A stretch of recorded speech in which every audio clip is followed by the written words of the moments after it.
For my first activity, I have used an iPad app called Quick Voice. I used this program while running English rotations in a multi-age classroom.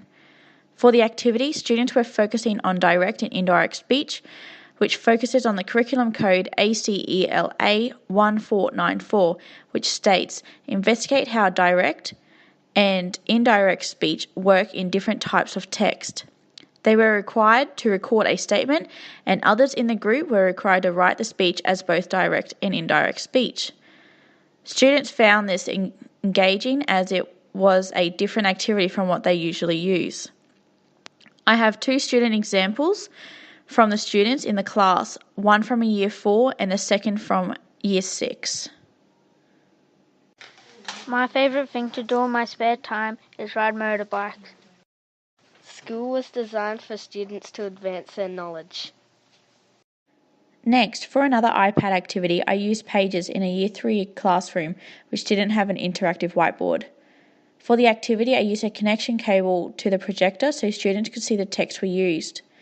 Students were required to look at the text on the board and add in the right capital letters where they were to apply. The curriculum code that was followed is ACELY 1684, which states, write using joined letters that are clearly formed and consistent in size. Students enjoyed this activity as it wasn't the stand mill of copying correct. For this activity, students were able to come up to the board to correct the mistakes, and class participation was high. Students also added feedback to each other while they were working through the text. I also used this in a multi-age classroom as a refresher for students to remember where capital letters are needed. Activity 3 was created for helping students structure persuasive text. This document was created in Microsoft Word using the shapes.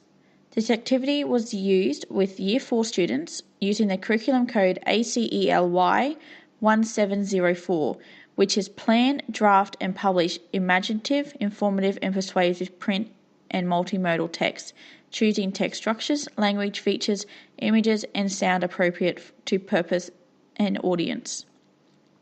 Students like having a guide to help them with their writing of their text. For the activity, I gave them topic starters that were required to answer.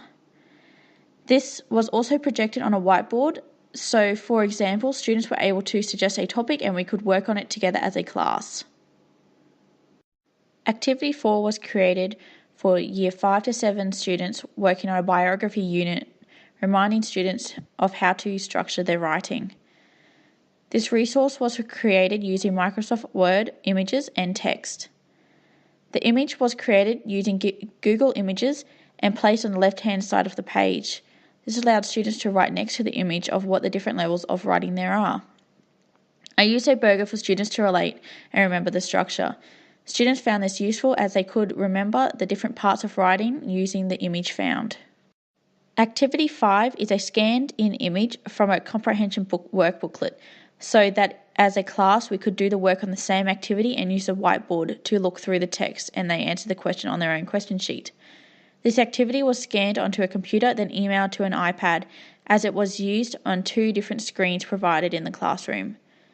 Students were able to work either by themselves or in groups. Using this on both whiteboards allowed students to be able to view the work in different areas and also allowed students to add comments using whiteboard pens.